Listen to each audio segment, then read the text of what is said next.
নমস্কাৰ আজি উপস্থিত কলিয়াবৰ শিক্ষা মহাবিদ্যালয় শিক্ষকবৃন্দ আমন্ত্ৰিত অতিথি মহোদয়া তথা মোৰ মৰমৰ শিক্ষক প্ৰশিক্ষাৰ্থীসকল আজি আমি গ্ৰুপ এফৰ ফালৰ পৰা পুতলাৰ দ্বাৰা প্ৰদৰ্শিত নাটক জলকল্লোল মঞ্চস্থ কৰিব লৈছো আমাৰ নাটৰ বিষয়বস্তু হৈছে পানী সংৰক্ষণ এয়া আহকচোন আমি উপভোগ কৰো আমাৰ নাট জলকল্লোল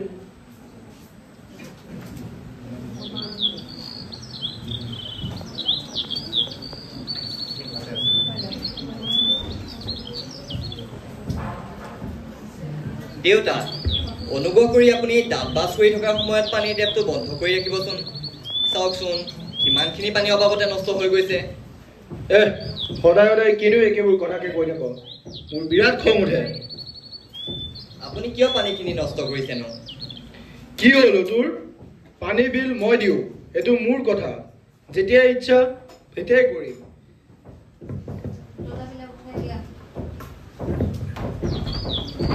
কৰবি তুমি বাথৰুমত কি কৰি আছা মই 1 ঘণ্টা ধৰি ইয়াত ৰৈ আছো বাথৰুমৰ পানীখিনি এনেই নষ্ট কৰিব নালাগে সোনকালে ওলাই আহা মই গা ধুব লাগে দেৰি হৈছে চোৱাচোন মা কৰবিয়ে গা ধোৱা সময়ত এনেই পানীবোৰ খেলি থাকে তোমালোকে আটাই কিয় বাৰু এনেদৰে পানীবোৰ অভাৱতে নষ্ট কৰি থাকা তোমাৰ জ্ঞান বাদ দিয়া কাইলৈ তোমাৰ পৰীক্ষা নাই জানো পৰীক্ষাৰ বাবে পঢ়াগৈ পঢ়াটো মই পঢ়িম বাৰু মা কিন্তু মোৰ বাবে ৱাটাৰ কনভাৰচেশ্যনটোহে ফাৰ্ষ্ট প্ৰায়ৰিটি আজি মই মোৰ সমনীয়াৰ লগত কেম্পেইনিঙতো যাম তোমাৰ বৰ বৰ কথা ইমান ফুল কোমলীয়া বয়সত কি কোৱা একো বুজি নাপাওঁ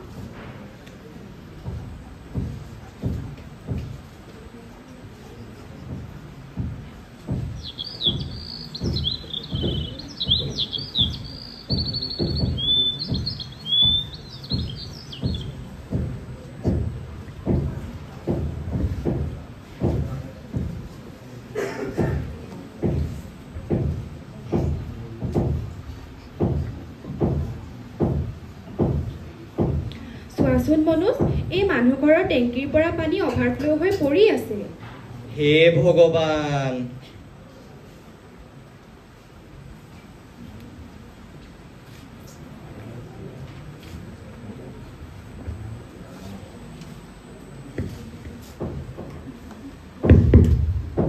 কোন হয় সুপ্ৰভাত খুৰা পানী টেংকিটো অভাৰফ্ল' হৈ আপোনালোকৰ ঘৰৰ ছাদত যথেষ্টখিনি পানী এনেই পৰি আছে তাতে তোমাৰ আকৌ কি হ'ল মোৰ ঘৰ মোৰ কথা মোৰ যেতিয়াই মন যায় তেতিয়াই মই ঠিক কৰিম তুমি এতিয়া যোৱা মোৰ বহুত কাম আছে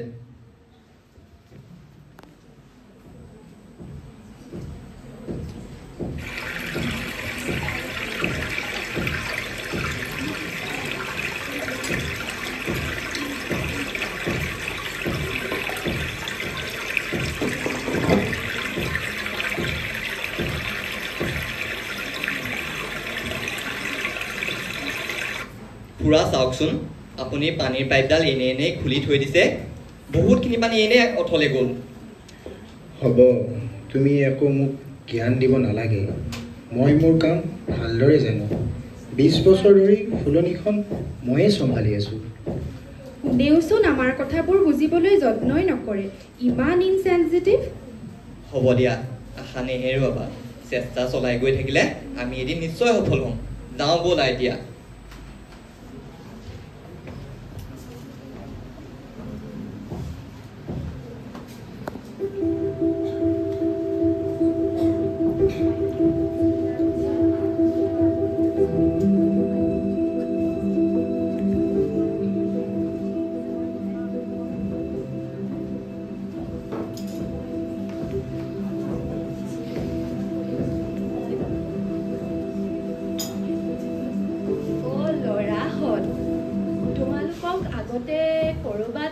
দেখা লাগিছে তোমালোক বাৰু সেই ৱাটাৰ কেম্পেইনাৰ কেইজন নেকি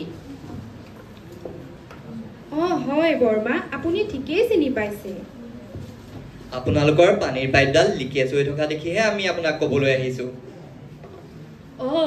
মই দেখিছোঁ আজি প্লাম্বাৰজনক মাতিছোঁ বাৰু উপায়হঁতো তোমালোকৰ কামবিলাক সঁচাকৈ বৰ শলাগ ল'বলগীয়া তোমালোকৰ দৰে ল'ৰা ছোৱালীবোৰ দেখিলে বৰ ভাল লাগে জানা ধন্যবাদ বৰ্মা, আপুনি আমাক আৰু আমাৰ উদ্দেশ্য বুজি উঠাৰ বাবে। মুনু, আমি কাৰোবাকটো লগ পালোঁ, যিয়ে আমাক বুজি পালে, আমাৰ উদ্দেশ্যক সন্মান জনালে। অঁ হয় দিয়া মনোজ, ভাল লাগিল দেই।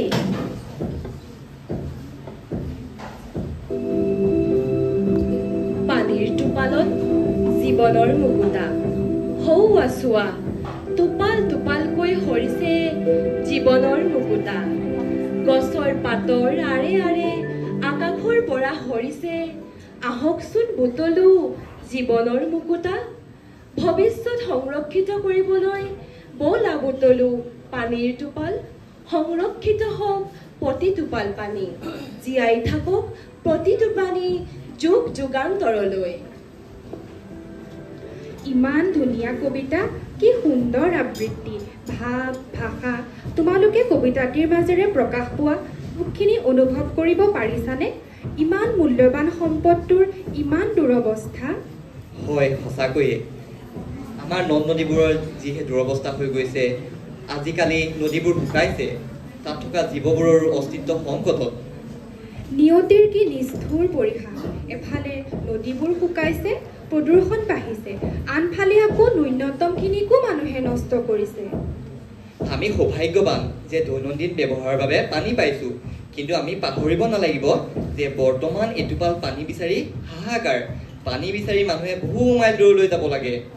অঁ, সেয়ে আমাৰ বাবে এয়াই সঠিক সময়, যিটো সময়ত এই পৃথিৱীত বাচি থকা অতি কম পৰিমাণৰ পানী আৰু ইয়াৰ প্ৰয়োজনীয়তা সম্বন্ধে সকলোৰে মাজত সজাগতা প্ৰচাৰ কৰা। পানী নামৰ এই মূল্যৱান সম্পত্তি অতি সতৰ্কতাৰে তথা বহনক্ষমতাৰে ব্যৱহাৰ কৰাটো আমাৰ দায়িত্ব।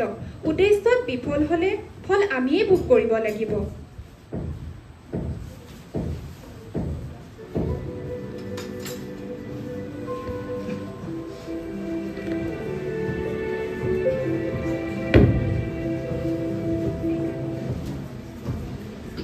ক'ত পানী? পানী ক'ত?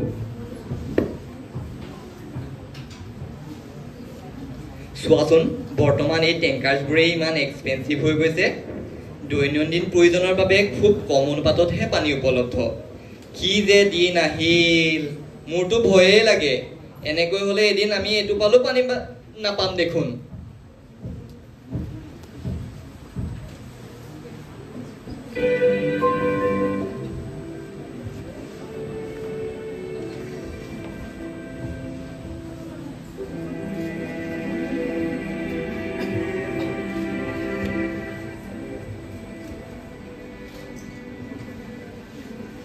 পানী ক'ত? পানী পানী ক'ত? আমি ক'ৰ পৰা পানী আনিম? পাতালতো নাই, মৰততো নাই। ক'ৰ পৰা আনিম পানী? তুমিও ইয়াৰ অংশীদাৰ হ'ব বিচাৰা নেকি? আমি এইটো সলনি কৰিব নোৱাৰোনে? কিয় নোৱাৰিম? এইটো কেৱল আমাৰ হাতত, এইটো আমাৰ দায়িত্ব। আমি বৰ্তমান প্ৰজন্মই পানীৰ মূল্য সংৰক্ষণ আৰু প্ৰয়োজনীয়তা সম্পৰ্কে সজাগতা প্ৰচাৰ কৰিব লাগিব।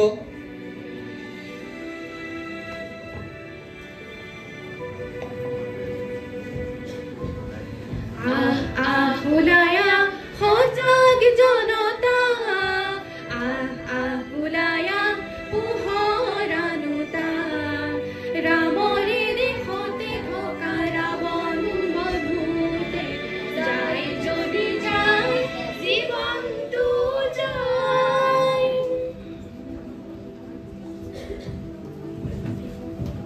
ধন্যবাদ।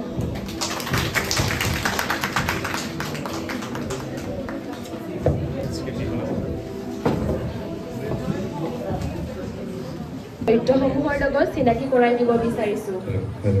নমস্কাৰ, মোৰ নাম নিহাৰিকা বসন্ত। মোৰ ৰোল নাম্বাৰ হৈছে 56।